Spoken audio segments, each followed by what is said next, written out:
Mandela: Long Walk to Freedom is a movie that portrays the life of Nelson Mandela as he went on a journey to becoming South Africa's first democratically elected president. This film takes place primarily during the period of apartheid in Africa, where people of different races were segregated and discriminated against based on skin color. Mandela initially appears as an intelligent young lawyer defending a servant accused of stealing. He soon becomes involved in the ANC, or the African National Congress, and struggles against apartheid, burns his identity papers, and shuttles between safe houses while always on the run. His crimes eventually lead him to be sentenced to a lifetime in prison. After 27 years, he is finally released, and a year afterwards, he helped end apartheid and finally become the leader of South Africa in 1994. One major characteristic of the movie that I found to be extremely interesting was the portrayal of Mandela's flaws. Idris Elba, the actor who played Mandela, did a fantastic job of showing how Mandela was only human, like the rest of us, and made many mistakes. The film shows Mandela cheating on his first wife, neglecting his son, and smoking. He initially embraced armed resistance, blew up factories and government buildings, and harmed numerous people along the way. Mandela is initially convinced that there is only one way to freedom: to violently oppose those who seek to subdue you. As the movie goes on, you can see a clear change in Mandela throughout the years he served in prison. The loss of his wife and children for years, as well as the news of deaths he received, changed him, along with his punishments in prison. When he came out, he was well aware that one of the best things he could possibly do is forgive.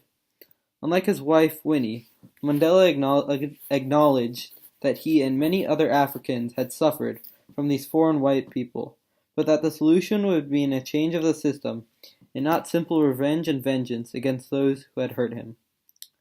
A major part of the movie is the perspective that is being portrayed.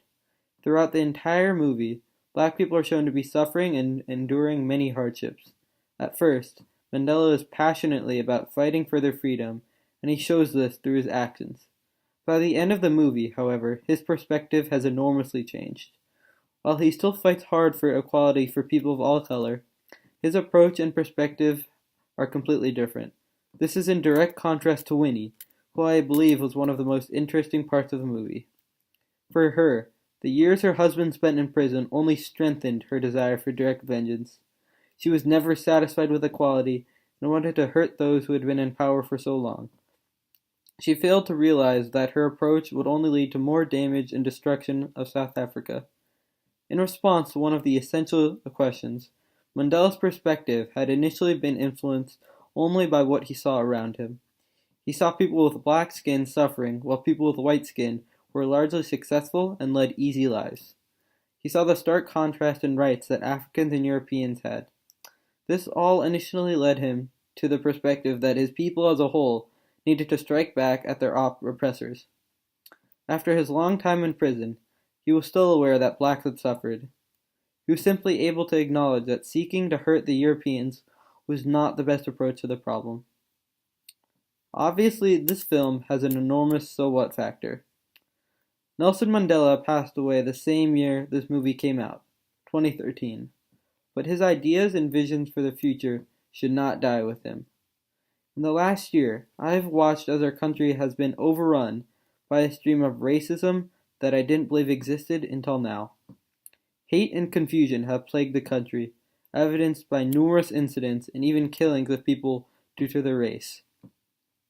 Not only this, but all around the world, people are suffering extreme human rights abuses. Even today, in places like Syria, millions of people have lost their homes and are living through a literal war zone. Mandela's message may now be more important than ever when solving these problems. The answer is not in violence, but in being the change you believe should be in the world. While Mandela was not able to fix many of the problems around the world, he was ultimately only one person and could not solve the many issues. If people throughout the globe follow his lead, we may be able to start solving some of the challenges that are facing the modern world. If we all start to act as global citizens like Mandela, people who only care about the final outcome and give up on petty hate and anger, we can take a major step towards solutions. Ultimately, the film Mandela showed a flawed man who saw an issue in his country and dedicated his life towards fixing it. Mandela, Long Walk to Freedom, is an inspiring and motivating story that illustrates the point that we can all pitch in simple ways to create a better tomorrow.